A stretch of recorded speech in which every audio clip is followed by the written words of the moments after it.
Në Gjermani, heqja dorë nga Hitlerit traktatit të paqes së Versajës dhe rivendosja e fuqisë dhe prestigjit ushtarak gjerman i kanë dhënë atij një popularitet të madh, por disa në krye të trupit ushtarak dhe diplomatik të Gjermanisë janë të shqetësuar nga ritmi i ngjarjeve. Ata përfshin ministrin e luftës von Blomberg, kreun e ushtrisë, generalin von Fritz dhe ministrin e jashtëm von Neurath. Të gjithë kanë ngritur shqetësime se planet e Hitlerit për zgjerim territorial rrezikojnë një luftë tjetër me Britaninë dhe Francën, një luftë që Gjermania nuk është gati ta luftojë. Hitleri tani i heq qafet të gjithë. Von Neurath zëvendësohet me Joachim von Ribbentropin, ish ambasador në Britani dhe një nazist besnik. Von Blomberg dhe von Fritz janë të lidhur me skandale seksuale, reale dhe të shpikura dhe janë detyruar të japin dorëheqjen. Komandanti i ri përgjithshëm i forcave të armatosura të Gjermanisë, Wehrmacht, do të jetë Adolf Hitleri. Frere më pas e kthen vëmendjen e tij nga Austria, vendi i lindjes së tij, që ai beson se është një pjesë integrale e kombit të madh gjerman.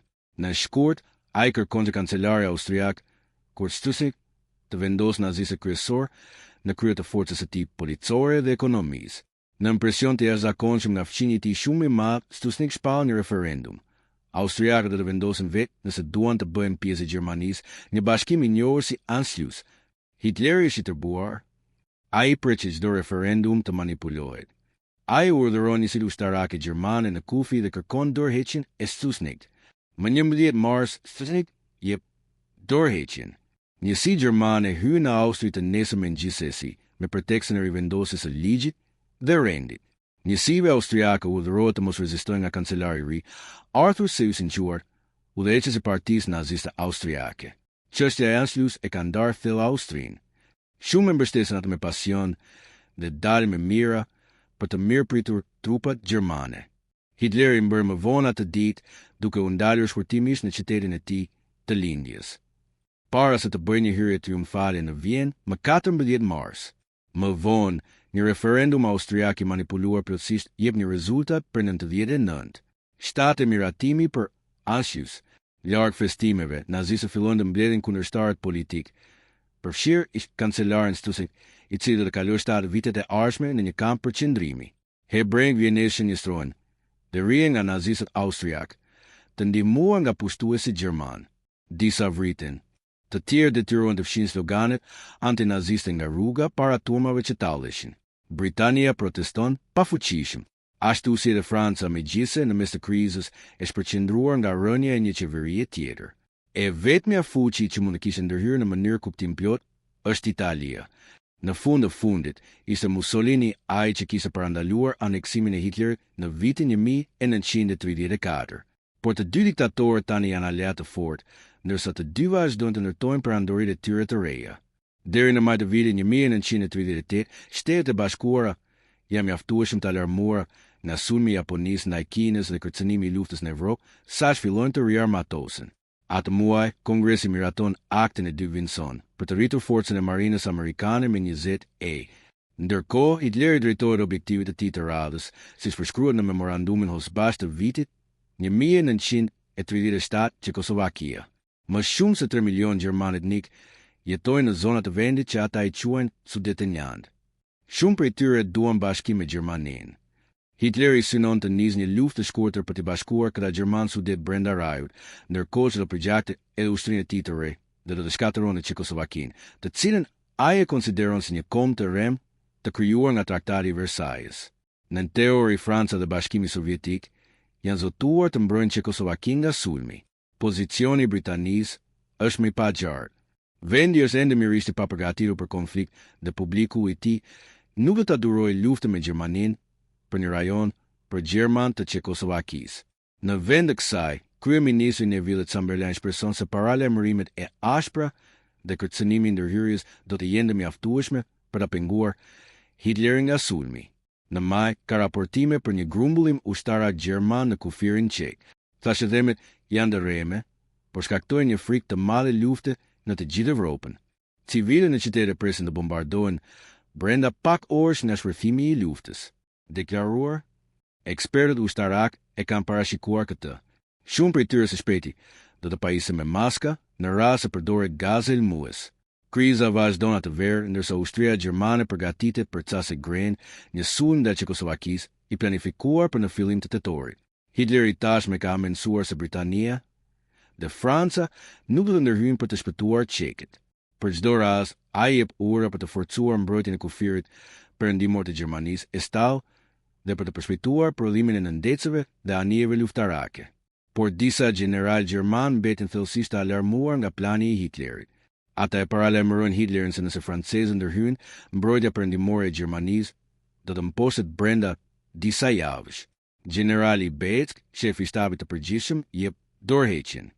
Ai më vonë do të bëhet një komplotist kryesor kundër Hitlerit. Deri në shtator, forcat gjermane po mobilizohen vërtet në kufirin çek. Në fjalime, Hitler akuzon në mënyrë të rreme Çekët për abuzim dhe terrorizim të gjermanëve sudet, një zemërim i patolerueshëm, të cilit ai do t'i jap fund. Edvard Bene, presidenti i Çekoslovakisë, bën thirrje për garancë sigurie britanike, franceze dhe sovjetike. Çekët janë shumë të pakët në numër se gjermanët, por kanë mbrojtje të forta në perëndim dhe do të luftojnë nëse mbështeten nga aleatët e tyre. Në vend të kësaj, Britania dhe Franca ignorojnë ofertat sovjetike për bashkëpunim dhe i thon Beneshit se duhet i bëjë lëshime të mëdha Hitlerit për të shpëtuar Evropën nga lufta. Por nuk ka asnjë lëshim që Beneshi mund të bëjë që do ta qetësojë Hitlerin ose gjermanët sudet, të cilët e nxisin krizën në emër të tij. Me Hitlerin me sa duket të vendosur për luftë, Neville Chamberlain ndërmerr një hap të paprecedent.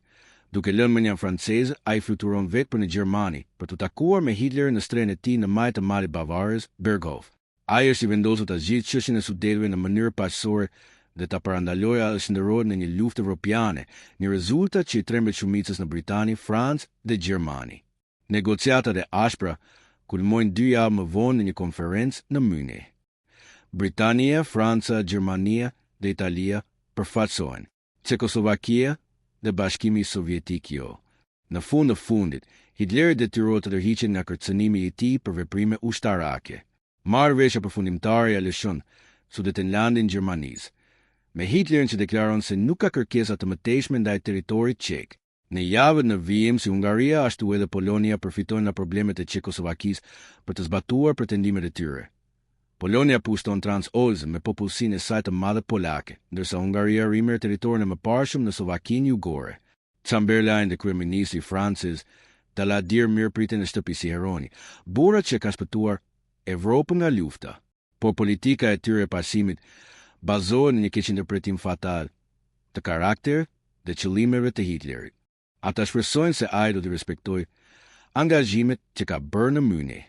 Ata besojnë se ai mund të përmbahet dhe të dekurajohet nga planet e tyre të riarmatimit, të cilat tani po marrin hovë.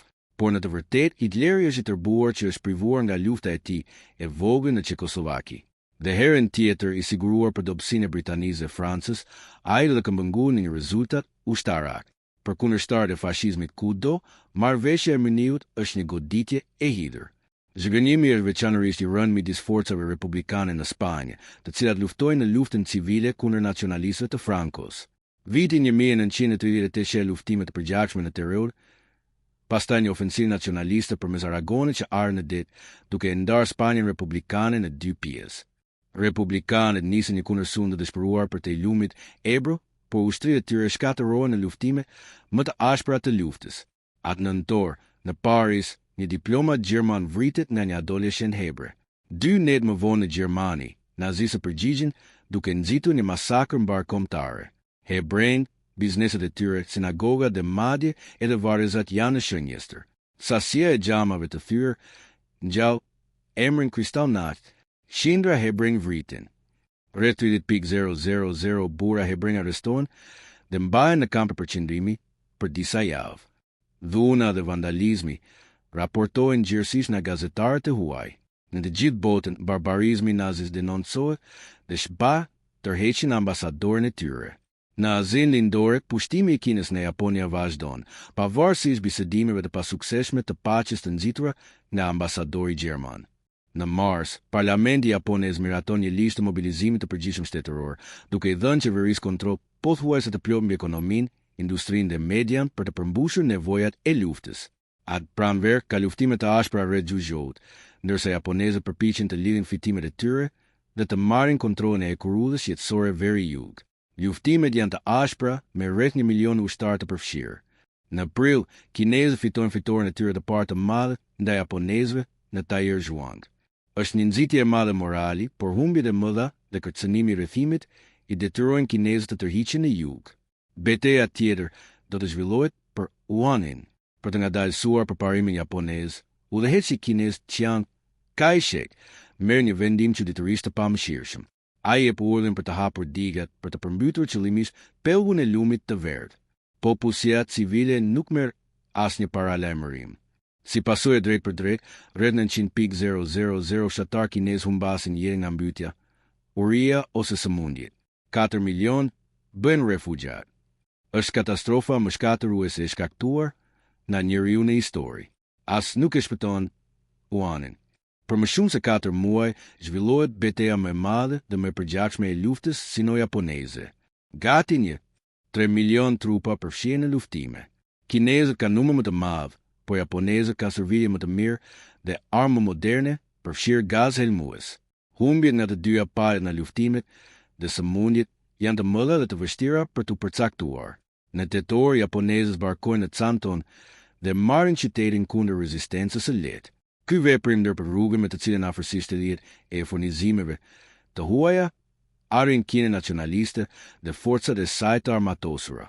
Gjithashtu minon vlerën strategjike të Wuhanit, i cili më në fund bie në duart e japonezëve më vonë atë muaj. Por mbrojtja kokëfor kineze i blen kohë Chiang për të tërhequr forcat e tij mbijetuese në perëndim drejt kryeqytetit të tij të ri, Chongqing. Këtu ata janë të mbrojtur nga vargmalet dhe nga pafundësia e brendshme kineze. Japonia tani është qyteti më të mëdha të Kinës dhe kontrollon rreth 87% të kapacitetit prodhues të vendit. Por pushtimet e saj kanë ardhur me një çmim të madh në njerëz dhe burime, dhe nuk ka asnjë shenjë të një dorëzimi të afërt kinez. Ushtria perandorake japoneze është alarmuar kur e gjen veten përballë një ngërçi ushtarak në një vend të gjerë të sulmuar nga guerilas nacionaliste komunistë dhe duke u përballur me probleme të mëdha logjistike. Ata janë të dëshpëruar për të gjetur disa mjete për t'i dhënë fund luftës, sepse në veri ata kanë frikë se së shpejti do të duhet të përballen me një kundërshtar shumë të rrezikshëm, Bashkimin Sovjetik. Tensionet kufitare kanë qenë duke përshkallëzuar për vite me radhë. Atë verë shpërthen luftimet në liçenin Kasan, duke lënë qindra të vdekur nga të dyja palët. Në vitin 1939 do të jetë një luftë në shkallë të plotë. Episodi tjetër i serialit ton të luftës së dy botërore do të jenë më i detajuar dhe gjithëpërfshirësi deri më tani. Ne po mbulojmë rëshitin drejt luftës në Evropë, bombën e papritur të paktit nazisto-sovjetik, moçarin e pushtimit të Kinës në Japonia dhe pushtimin shkatërues të Polonisë. Për të parë këtë episod tani dhe për të parë çdo episod të ri të parë, shkoni te shërbimi prestigjioz i transmetimit Nebula. Nebula është platforma e videove ndërtuar dhe kuruar nga krijuesi Ne, që paraqet përmbajtje origjinale, qesharake, interesante dhe të thella, të gjitha të krijuara nga njerëz të talentuar. Është plot me video rreth historisë, inxhinierisë, teknologjisë dhe çështjeve aktuale, dhe një numër gjithnjë në rritje të videove origjinale të Nebulas, të cilat nuk mund të shihni askund tjetër. Një shtesë e re për adhuruesit e historisë, bastise më të guximshme të historisë, një seri ekskluzive Nebula Plus nga Real Time Histori e Shkëlqyer. Episodet e para eksplorojnë një shpëtim të guximshëm të burgosëve të luftës nga Rangers amerikan në luftën e dy botërore, bastisën e ambasadës Saigon gjatë luftës së Vietnamit dhe një operacion të guximshëm amfib nga forcat gjermane në luftën e parë botërore. Një abonim vjetor në Nebula zakonisht kushton $60, por lidhja jonë ju jep 50 zbritje $30 kur paguhet paraprakisht. Kjo është vetëm $2.50 në muaj për argëtim gjatë gjithë vitit, plus qaset e parë në të gjitha videot tona të reja. Të gjitha abonentët e Nebula marrin një leje mujore për mysafir për ta ndarë me një mik, duke u lejuar akses në Nebula për një javë të plotë. Nuk kërkohen detajet e kartës, nuk ka kufizime për atë që mund të shikojnë. Pra, tani abonentët mund të ndajnë videot e tyre të preferuar me njerëzit e tyre të preferuar. Faleminderit të gjithë abonentëve tanë ekzistues të Nebula dhe të gjithë të tjerëve që na shikojnë, shpresojmë t'ju shohim atje së shpejti. Marrëveshja e mënyrë e vitit 1938 mbetet një nga traktatet më të diskutueshme të historisë. Disa argumentojnë se u dha leala hapësirë të rëndësishme frymëmarrje për të riarmatosur dhe se popullatët e tyre civile nuk e mbështesnin ende luftën, të tjerë se i tratoi çekët dhe humbi një mundësi të rëndësishme për t'ju kundërvënë Hitlerit. Jepni mendimin tuaj në komente më poshtë dhe siguroni që të bashkoheni me ne për episodin tjetër. Ndërsa fillon numërimi mbrapsht për luftën e Evropë. Faleminderit konsulentit ton të serialit, historianët të luftës së dytë botërore, profesor Richard Overy. Mos harroni, mund të keni akses të hershëm në këtë dhe të gjitha videot tona në Patreon. Falënderime të mëdha për të gjitha ata që mbështesin tashmë kanalin, nga ndërtuesit si Cody Anderson, Griffin Smith dhe Vinet Naradan, deri te qytetarët si Anton Lonen, Maxime dhe Terry dhe erojnë si Matka.